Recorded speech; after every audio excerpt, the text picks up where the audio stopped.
Indian news analysis के एक नए एपिसोड में आपका स्वागत है। और जैसा कि कल के वीडियो में हमने बात करी थी कि क्या होता है जब कोई भी वायुसेना अपने फाइटर एयरक्राफ्ट्स को रिटायर कर देती है, और आपको याद होगा उसी वीडियो के अंतिम पार्ट में हमने बात करी थी कि अधिकतर जो एयर फोर्सेस हैं वो इस समय अपने जो रिटायर्ड एयरक्राफ्ट हैं उनको अनमैन एरियल व्हीकल्स में कन्वर्ट कर रही हैं, और हमने आपको MiG-21 के बारे में भी बताया था।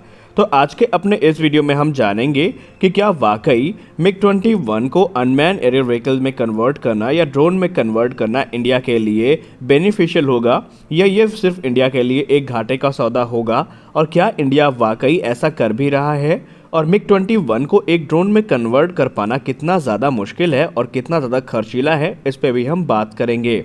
इसके अलावा हम आपको ये भी बताएंगे कि MiG-21 के अलावा भारत के पास ऐसे कौन कौन से ऑप्शंस हैं जो ज़्यादा इफेक्टिव और कम खर्चीले हैं। तो चलिए शुरू करते हैं आज का अपना ये वीडियो। दोस्तों, MiG-21 को ड्रोन में कन्वर्ट करने की शुरुआत भारत में नहीं की गई। इसकी शुरुआत करी गई वियतनाम में, और तकरीबन 2019 के आसपास एक आर्टिकल पब्लिश किया गया था जहां पर यह दावा किया जा रहा था कि जो वियतनाम के वैज्ञानिक हैं उन्होंने ऑलरेडी इस चीज़ पे जो रिसर्च है वो शुरू कर दी है कि कैसे वो अपने MiG-21 को एज अ ड्रोन इस्तेमाल कर सकते हैं। लेकिन अभी तक इस पर कोई भी पुख्ता रिपोर्ट सामने नहीं आई जो इस चीज़ को यहाँ पर समर्थन देती हो कि वाकई वियतनाम के द्वारा ऐसा कोई जो प्रोजेक्ट है वो किया जा रहा हो। हालांकि वियतनाम का जो मकसद था वो MiG-21 को एज अ कामिकाज़ी ड्रोन के तौर पर इस्तेमाल करना था।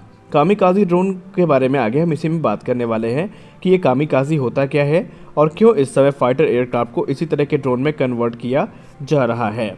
सबसे खास बात तो यहाँ पर आपको जानना चाहिए वो ये है कि इस प्रकार का जो कामिकाज़ी ड्रोन का कॉन्सेप्ट है ये वर्ल्ड वॉर 2 का है। आपने अगर 10th क्लास में वर्ल्ड वॉर के बारे में पढ़ा होगा तो आपको पता चला होगा कि जापान ने अमेरिका के जो एयरक्राफ्ट कैरियर्स थे उनको रोकने के लिए अपने फाइटर एयरक्राफ्ट को एक कॉम्बैट ड्रोन में ही कन्वर्ट कर दिया था। इनफैक्ट हम ये कह लें कि फ्लाइंग बॉम्ब उन्होंने बना दिए थे। पायलट उनके करते क्या थे, उन जहाज़ों को लेकर के उड़ते थे जो कि हाईली जो वेपन से इक्विप होते थे, और ले जाकर के उनको अमेरिका के जो एयरक्राफ्ट कैरियर्स हैं, नेवल शिप्स हैं, उनमें क्रैश कर दिया करते थे। तो इस अटैक को कहा जाता था कामिकाज़ी अटैक यानी सुसाइड अटैक। इसमें जो पायलट होते थे वो अपनी जान की कुर्बानी दे करके जो अमेरिकी एयरक्राफ्ट कैरियर थे उनको ध्वस्त करते थे। और इसी के तर्ज पर इस समय बहुत सारे देश अपने जो रिटायर्ड फाइटर एयरक्राफ्ट हैं, पुराने फाइटर एयरक्राफ्ट हैं, उनको ड्रोन में कन्वर्ट कर रहे हैं। हालांकि उनका मकसद सिर्फ कामिकाज़ी अटैक का नहीं है। एयरक्राफ्ट को ड्रोन में कन्वर्ट करने के अलग अलग मकसद हो सकते हैं। पहले आइए जान लेते हैं कि किसी भी एयरक्राफ्ट को ड्रोन में कन्वर्ट करने के पीछे के जो मेन कारण हैं वो क्या हो सकते हैं। दोस्तों, फाइटर एयरक्राफ्ट्स को ड्रोन में कन्वर्ट करने के पीछे की जो सबसे बड़ी वजह मानी जाती है मॉडर्न वॉरफेयर में, वो है अपने एयर डिफेंस सिस्टम्स को टेस्ट करना। जो एयर टू एयर मिसाइल्स या सरफेस टू एयर मिसाइल्स बनाई जाती हैं उनको टेस्ट करना, और इन ड्रोन्स को एज अ टारगेट ड्रोन इस्तेमाल किया जाता है।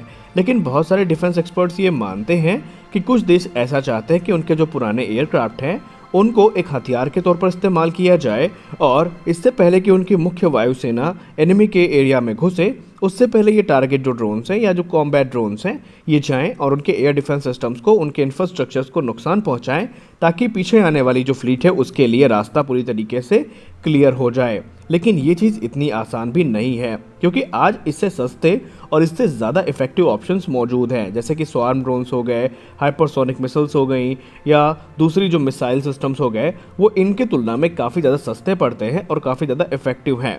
हाँ, एक और तरीका है कि इन ड्रोन्स का इस्तेमाल एज अ डिकॉय किया जा सकता है, या सीड मिशंस के लिए इनका इस्तेमाल किया जा सकता है कि ये एनिमी के इंफ्रास्ट्रक्चर को तबाह करें और पीछे जो एयरक्राफ्ट्स की फ्लीट आ रही है उनके लिए एक सेफ जो पाथ है वो बना दें। लेकिन इनमें बहुत सारे चैलेंजेस का सामना करना पड़ेगा। अब अगर हम बात करें प्रॉपरली MiG-21 की, तो MiG-21 को ड्रोन में कन्वर्ट करना कोई मीठी खीर जैसा नहीं है कि उसको बनाया और खा लिया। इसमें बहुत सारा पैसा और बहुत सारी टेक्नोलॉजीज़ हमको यूज़ करनी पड़ेंगी। सबसे खास बात तो ये है कि अगर हम अमेरिका को देखें जिसने अपने F-16 को एक ड्रोन में कन्वर्ट किया है, तो उसमें आपको पता होना चाहिए कि जिस F-16 को उन्होंने मॉडिफाई किया है उसमें digital fly by wire control system है, यानी वो fly by wire flight control system के साथ आता है। इसका मतलब ये है कि डेवलपर्स को सिर्फ छोटे चेंजेस करने थे, कुछ मशीन्स को कनेक्ट करना था जो कि सिग्नल्स के आधार पर रिस्पॉन्स कर सकें और उनको ग्राउंड कंट्रोलर एक्सप्लोरर्स के द्वारा कंट्रोल किया जा सके। लेकिन जब आप मिग 21 को देखेंगे तो मिग 21 में कोई भी fly by wire flight control system नहीं है। उसमें एक मैनुअल फ्लाइट कंट्रोल सिस्टम है, जिसका मतलब ये है कि पहले इसके लिए पूरा का पूरा एक कंप्यूटर इंटरफेस डेवलप करना पड़ेगा। इसमें पूरे मॉडिफिकेशंस करने पड़ेंगे जो कि बहुत ज़्यादा एक्सपेंसिव होने वाले हैं। अगर हम F-16 के केस में बात करें तो इसमें बोइंग के द्वारा डेवलप की गई ड्रोन पेक्यूलर इक्विपमेंट्स को इक्विप किया गया था, यानी इसमें DPE जो किट है उसको इक्विप किया गया था। उसके बाद इसमें बहुत सारे जो सिस्टम्स हैं उनको इंक्लूड किया गया था, जैसे कि visual argumentation system, payload control system, peculiar support equipment, vector scoring system, command telemetry system और फ्लाइट टर्मिनेशन सिस्टम, और भी बहुत सारे सिस्टम थे जिसको वहाँ पर बोइंग के द्वारा विकसित किया गया था और इनमें इस्तेमाल किया गया था। तब जाकर के अमेरिका ने अपने F-16 को ड्रोन में कन्वर्ट किया था। लेकिन जब मिग 21 की बात आती है तो मिग 21 के लिए ऐसा कोई भी सिस्टम अभी विकसित नहीं किया गया है, और इसका मतलब ये है कि कॉस्ट भी काफ़ी ज़्यादा है और रिलायबिलिटी भी मिग 21 की काफ़ी कम होगी। उसके पीछे का कारण ये है कि मिग 21 को ड्रोन में कन्वर्ट करने में काफ़ी लंबा समय तो लगेगा ही लगेगा, लेकिन हज़ारों करोड़ रुपए हमको बर्बाद करने पड़ेंगे इस पूरे प्रोजेक्ट में। जिसका मतलब ये है कि मिग 21 को कन्वर्ट करना ड्रोन में कहीं से भी इंडियन एयरफोर्स के लिए एक कॉस्ट इफेक्टिव ऑप्शन बन के सामने नहीं आएगा। सबसे बड़ी दिक्कत, अच्छा एक बात मान लीजिए इंडियन एयरफोर्स ऐसा कर भी देती है, मान लीजिए हिंदुस्तान एरोनॉटिक्स लिमिटेड या जो भी संगत संस्था उनके साथ काम करती है इस क्षेत्र में, वो एक बार इनको कन्वर्ट कर भी देती है, तो आपको एक चीज़ समझनी होगी कि खुद रशिया ने जो स्पेयर पार्ट्स का प्रोडक्शन है मिग 21 के वो बंद कर दिए हैं। यानी कि अगर इसको बना भी लिया जाता है तो इसके रख रखाव में इंडियन एयरफोर्स को बहुत ज़्यादा दिक्कतों का सामना करना पड़ेगा। तो सवाल ये उठता है, तो क्या इंडियन एयरफोर्स अपने जो AMCA प्रोग्राम है उसको ख़त्म कर दे? तो दोस्तों AMCA प्रोजेक्ट कभी भी मिग 21 पर आधारित नहीं था। AMCA का मतलब ये था कि वो एक ऑप्शनली मैन कॉम्बैट एयरक्राफ्ट विकसित करेंगे जो कि अलग अलग प्लेटफॉर्म पर होंगे। इनफैक्ट तेजस को भी AMCA में कन्वर्ट किया जा सकता है और तेजस में सारी एडवांस टेक्नोलॉजीज मौजूद हैं जो एक AMCA के लिए ज़रूरी होती हैं। लेकिन अगर हम मिग 21 को देखें तो इनकी पर यूनिट जो कॉस्ट आती है वो तकरीबन $25 मिलियन की आती है, ठीक है। और अगर इनको आप ड्रोन में कन्वर्ट करेंगे तो इसका मतलब ये है कि तकरीबन हज़ारों करोड़ रुपए और बर्बाद करने पड़ेंगे।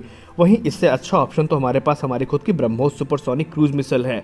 जी हाँ, एक ब्रह्मोस की कीमत तकरीबन $2.7 मिलियन की आती है और वो मिग 21 की तुलना में काफ़ी ज़्यादा इफेक्टिव है, क्योंकि मिग 21 पहली बात तो इनका रेडार क्रॉस सेक्शन ज़्यादा होगा, रेडार सिग्नेचर ज़्यादा होगा। जब इनको हैविली आर्म कर दिया जाएगा, इसमें बॉम्ब्स को इंटीग्रेट किया जाएगा, दूसरे जो हथियार है उनको शामिल किया जाएगा, तो जाहिर सी बात है कि ये एनिमी के एडवांस एयर डिफेंस सिस्टम के लिए एक आसान टारगेट होंगे। लेकिन इसी की तुलना में अगर आप ब्रह्मोस को देखें तो ब्रह्मोस एक सुपरसोनिक क्रूज मिसाइल है। सबसे खास बात यह है कि वो इतनी तेज़ है और इतने कम एल्टीट्यूड पर उड़ती है कि उसको रेडार पर देख पाना और ट्रैक कर पाना ही अपने आप में बहुत बड़ा चैलेंज होता है।